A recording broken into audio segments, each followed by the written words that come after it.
This podcast deals with issues about LGBT families and trans-specific topics. We would love to hear from you and welcome your questions and comments. However, we will not tolerate any discriminatory language or hate speech, so please, just don't do it.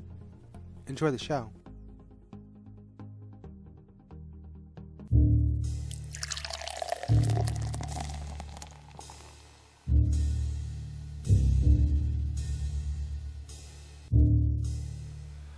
Welcome to Coffee Break, presented by Our Life in Transition.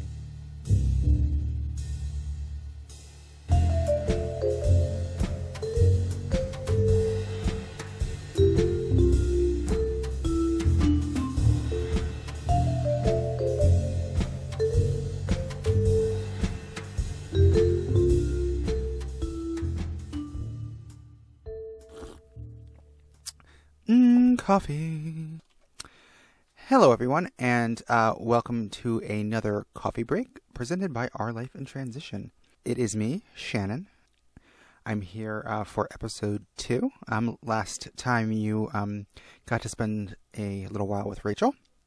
And unlike your last host, I am actually drinking coffee during our coffee break, so, some of us keep it real. But, no judgments here, it's fine. So, in the last episode, Rachel talked to you a little bit about how she's kind of coping while we're all stuck in the house during our delightful social distancing fun hour, which is lasting till the end of time, apparently. She was kind of talking about some of the challenges that she's been dealing with, and she brought up about a little bit about me and my need for quote-unquote me time. So what does that actually mean? Because, she's right. Everybody needs some time to themselves.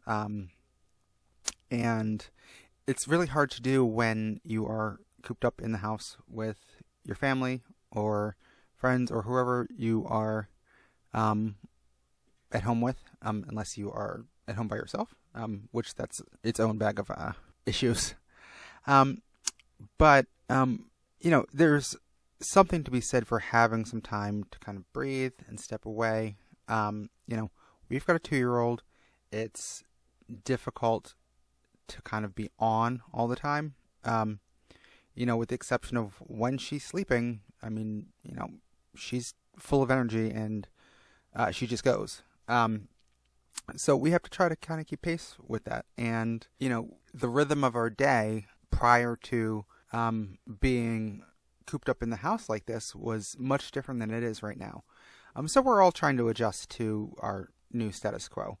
And one of the things that, is kind of my time to myself traditionally is when I'm getting ready for work or going out and doing whatever else I need to be doing for the day, getting myself together. And, that's not, just me going off and, doing something fun and frivolous. As a trans woman, I genuinely need time to get myself together, to kind of stave off dysphoria. It's not always present, and it's not always something that I have an everyday struggle with, like I felt like I did before I started transitioning. And transitioning, it has helped a lot with, just my everyday feeling comfortable in my own skin. Right now I'm sitting here, I'm still in my PJs. We can pretend some days when we're doing the podcast that I'm all dolled up. Today I'm in my PJs. I made breakfast. I got the kiddo all sorted out. Rachel, did some work from home. So, now is nap time. Well, it's supposed to be a nap time. You might hear her screaming or banging around in the background because Rachel is, off the clock and she's trying to get her to go to sleep so that I can come in here and kind of spend some time doing this. Today I didn't even shave. And I'm just kind of scruffy, and you know what? That's fine. That's absolutely okay, 100% to do. I don't need to get ready if I'm feeling comfortable with myself, if I'm not trying to impress anybody. Because, we all know that Rachel is very, impressed with my generally scruffy hair and unkempt appearance. But, there are some days when I absolutely need to do something to take care of myself. I need to go and get myself cleaned up. I got to shave my legs. I got to, shave my face because, I was about to try to figure out, where I was going to get some laser treatments and, oops, everything fell apart and now we're stuck in the house and I don't know when that's going to happen. So, I've been actively transitioning for, in reality, 3.5 years. But, I just passed my 2 years on HRT and, estrogen is magic. But it only does so much. And, the one thing it doesn't do is make facial hair go away. It does with a lot of other body hair, but, that's still something I have to contend with every single day. And, there are days that, whatever. But, there are genuinely days when I have to do something in order to feel comfortable and calm the dysphoric feelings that pop up. So what I thought I would do today is actually go through a little bit of my routine and specifically my makeup routine. Now, a lot of people look at trans women and our obsession with makeup as being, frivolous in some way. But, makeup does have a specific power in its ability to help you express yourself in a particular way. And it has a power in helping to affirm the identity that you have by leaning into some traditionally feminine stylings. And, here's the thing though, but, makeup is for everybody. You don't have to be a woman. You don't have to be trans. Or anybody can wear makeup. Guys can wear makeup. Girls can wear makeup. People in between, knock yourself out, wear some makeup. And you can do it however you want. You can do something simple. You can do something where it doesn't even look like you're wearing much, if anything at all. And, you can go to town and do some kind of crazy Gaga style art piece. It's entirely up to you what you'd like to do. But I have a very locked in routine that I do every day. So much to the point that I actually right now I have the makeup in front of me that I use on a daily basis because I have such a routine that I couldn't even actually think about what I do. I need to actually look at it to go through it because I just do it by rote and I don't even think about it anymore. And the thing about getting quote unquote good at makeup is that it takes practice. It takes practice just like with everything else,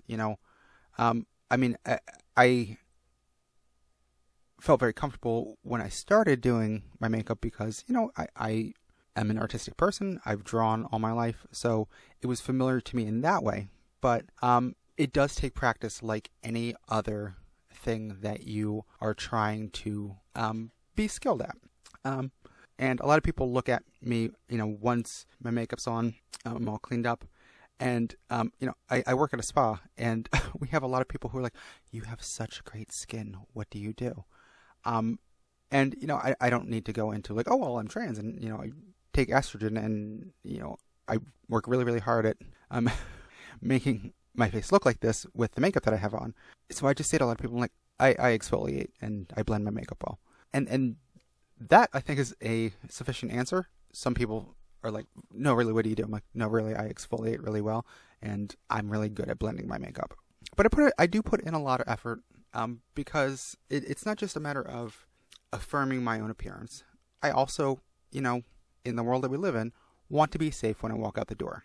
I don't have to worry about that so much now because I'm not going anywhere. I'm sitting at home. But for my purposes, I still need to feel affirmed when I look in the mirror sometimes.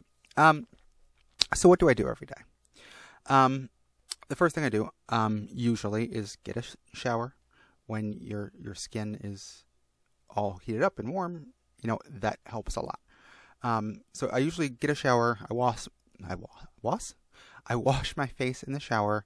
And I don't use anything crazy. I use like Neutrogena, like face wash. Also not a sponsor. Everything that I'm going to be talking about, because I'm going to list some stuff. Nothing that you hear come out of my mouth is sponsored. If anybody wants to sponsor this, please. Our email will be down below. So I just wash my face in the shower, and when I get out of the shower, like I said, because I haven't had an opportunity to get electrolysis or laser hair removal, I still do have facial hair. So I have to shave every day. The thing is, and this is a key point that a lot of trans feminine people have trouble with, is how do you get your facial hair down? Because you can shave and shave and shave, and there's still some stubble sometimes. The first thing is that I start off using a safety razor. It's old school. Before I started transitioning, I was using it because I would get a closer shave. Subsequently, I realized that I wanted a closer shave for certain reasons. Now I know why, but at the time, I was just like, oh, this looks good. It's shaved. It's very nice and close. It looks sharp.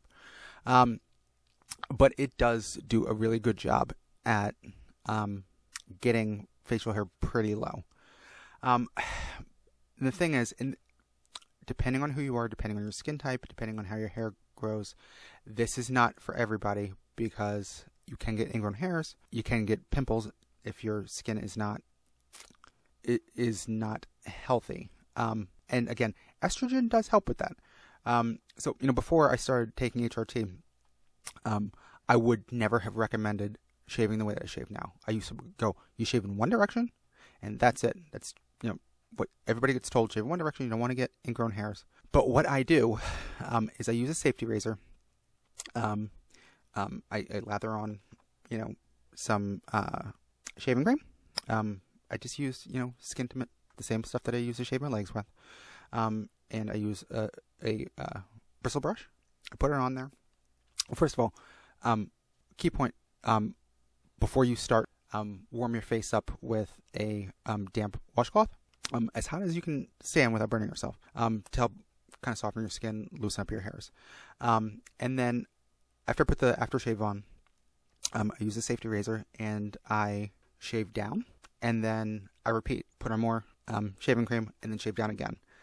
Then after I've done that twice, I do the same thing a third time, but I shave up. Which normally I would not recommend. It works for me. It might not work for you. So take that caveat and do what you will with it. After I've done that, then repeat again, and I shave from the inside of my face, from like right above and below my lips, out, and then I do the same thing fifth time in. That's a lot of shaving. It takes me a little while to do.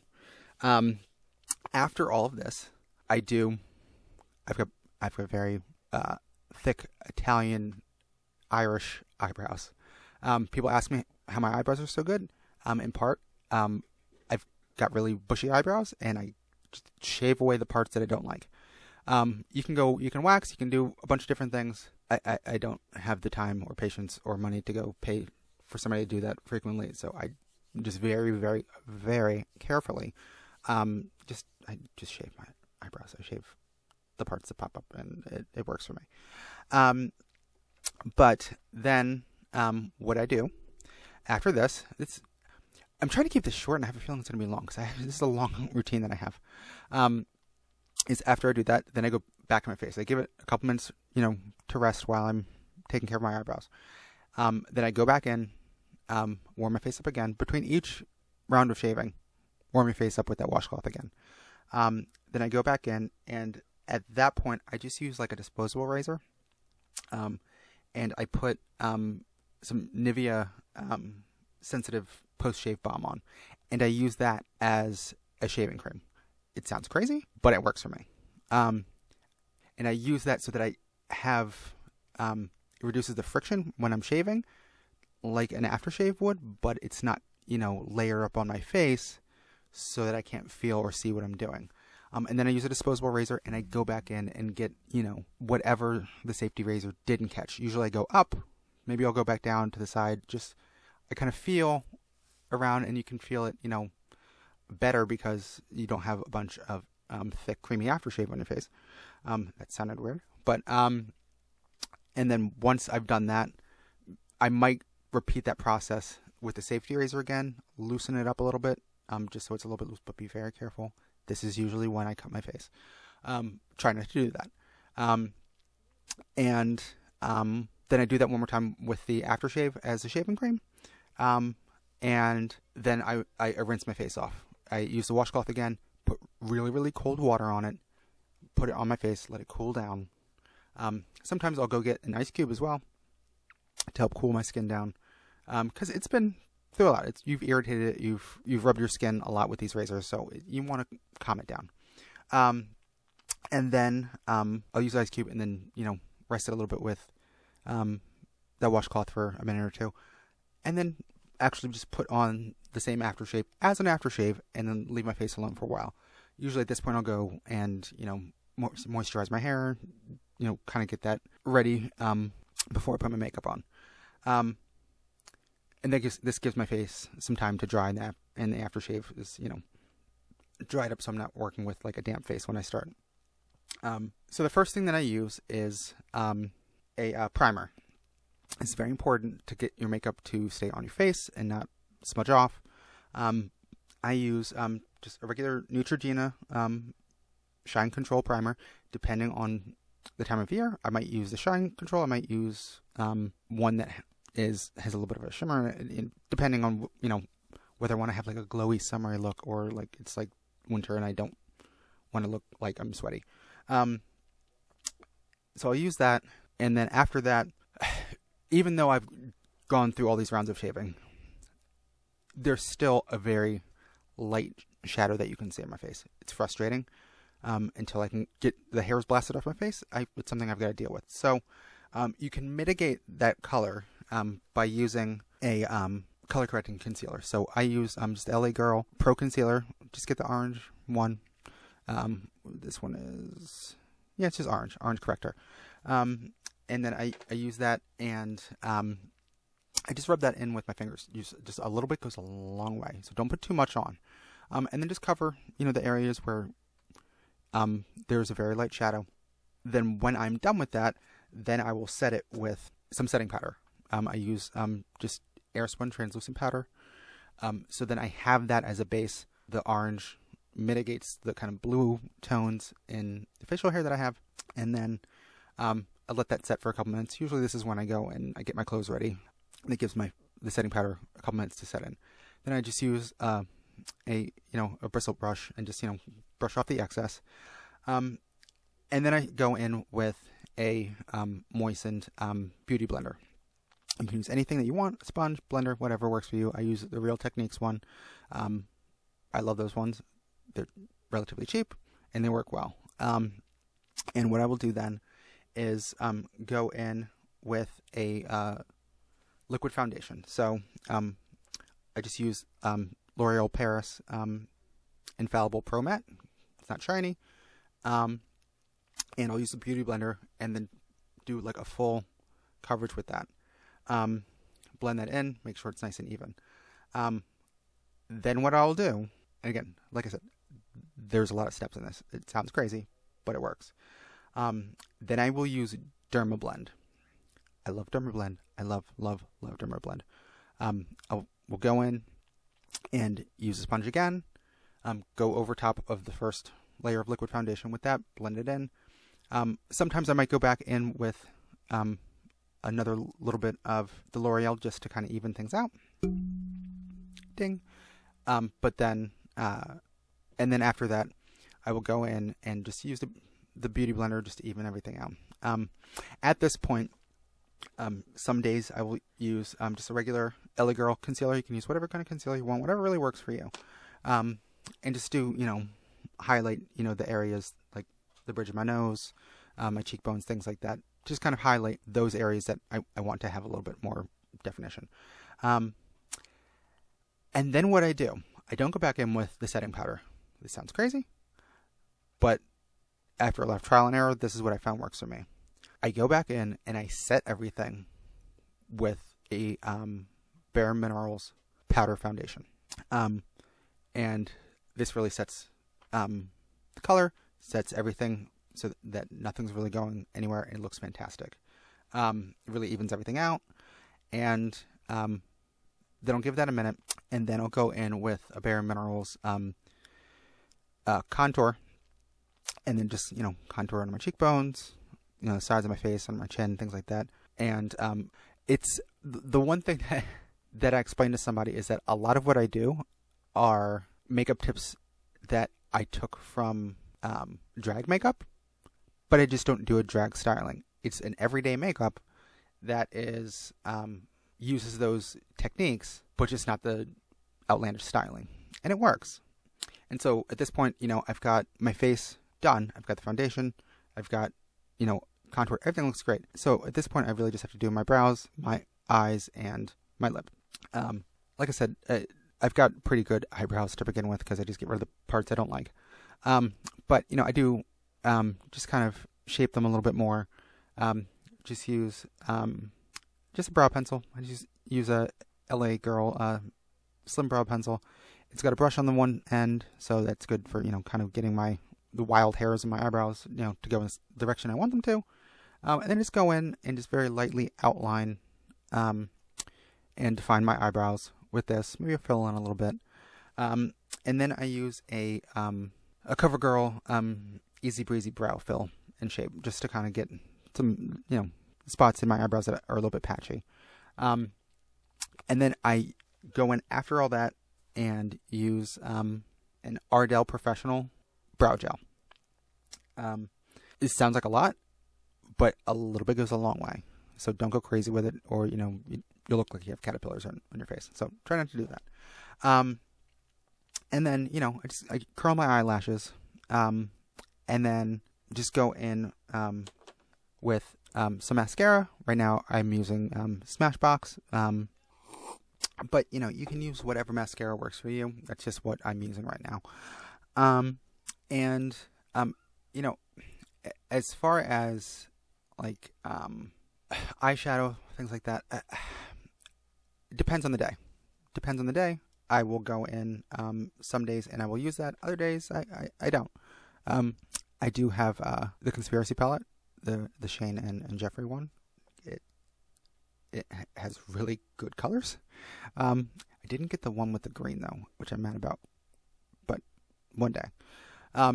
Usually if I do an eyeshadow, it's something really basic. I use, skin tone, some brown, some beiges, just to kind of like make them pop a little bit if I want to do that. Sometimes I'll use some eyeliner. Most days I don't. I just, just go in with mascara and that's it. And then after I'm done with my eyes, I'll go to my lips. I'll just use a lipstick brush. I do have one that is has a lip liner and a brush at the end. Once I was done with the lip liner, I just stopped using it. I didn't get any more lip liner because throughout the day you're going to have some wear on your lipstick. If your lip liner is decent, it might stay there all day, and your lipstick might wear a little bit, and then it looks like you've outlined your lips, and it looks weird. It doesn't work for me. I don't like it. But what I'll just do is I'll actually line my lips with my actual lipstick and the brush, just to find that. One thing that I do, one thing that I do before I actually start lining though is I'll take a makeup wipe and just kind of get some of the excess makeup that might have landed on my lips off, so it doesn't smudge in with my lipstick. But then I will go in and just line my lips with the lipstick, define the shape, and just go in, use the actual tube itself, and just put it on there. That's it. And then after that, I'll just go in with a little bit of blush. Not a lot, just very, very light. It's kind of on my cheekbones. And then the final thing that I do, the second to last thing that I do is I use some highlight. So I'll go back in with a fan brush and just put some, right now I'm using the LA Girl strobing powder. Hit my cheeks, hit, a spot on my chin, my forehead, and my nose. Just hit the spots that I want to glow a little bit. And that's it. It's a lot, It sounds like a lot. There's a lot of steps. But that's it. And then the final thing I do, and this is a key point for me at least, I don't want my makeup coming off throughout the day. I have a lot on, and I put in a lot of effort. I don't want it smudging off. The one thing I found that really works to really keep everything together is to use a theater quality setting spray. So what I use is either green marble or blue marble. Keeps everything in place, and it has done a lot for me as far as keeping my look going throughout the day. If you ever go on my Instagram, sometimes I'll post like a photo of myself like right before I take my makeup off at night, and it looks almost just as good as it did, when I put it on in the morning. So, I have to say again, how you go about doing your makeup is entirely up to you. Whether you wear makeup at all, it's entirely up to you. People, I'm sure, would love to see a tutorial video. That's not my thing. I'm not a beauty guru. I'm sure that there's probably MUAs out there that are listening to this. If they're listening to this, that would probably smack me for my technique and say, you're a monster, you're doing that wrong. But this is what works for me. This is what I found as a routine that works to get the look that I want. Now, whether you go through all that or not is entirely up to you. And to be honest, if you listen to everything that I just listed, most of what I use is really drugstore makeup. I don't go crazy. I don't have unlimited funds, so I just use basic stuff. And that's really all that I need. And I will say, if you were to follow this step by step, you are going to take a while to do it. It's probably not going to look great the first time you do it. It's a learning process. And like I said, just like everything else, it takes practice. And if you put in the effort to learn what you're doing, anybody can do it, and it's fun. It's fun, it's affirming, and it's it is something that is, I find, relaxing and is a little bit of a getaway from whatever else is going on in the world, personally or globally, like we're dealing with right now. So I just hope all of you are being safe, and I hope that you are having a okay time during this crazy point in our lives.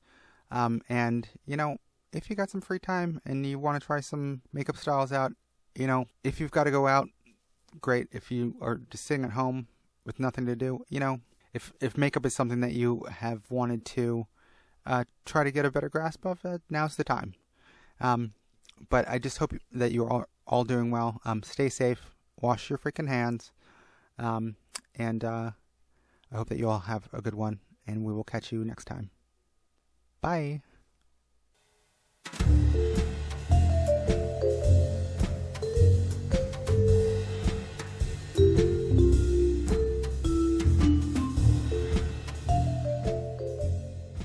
This has been Coffee Break, presented by Our Life in Transition. Our producer is Shannon McDill. Our theme music is Silky Smooth by Jens Kiilstofte.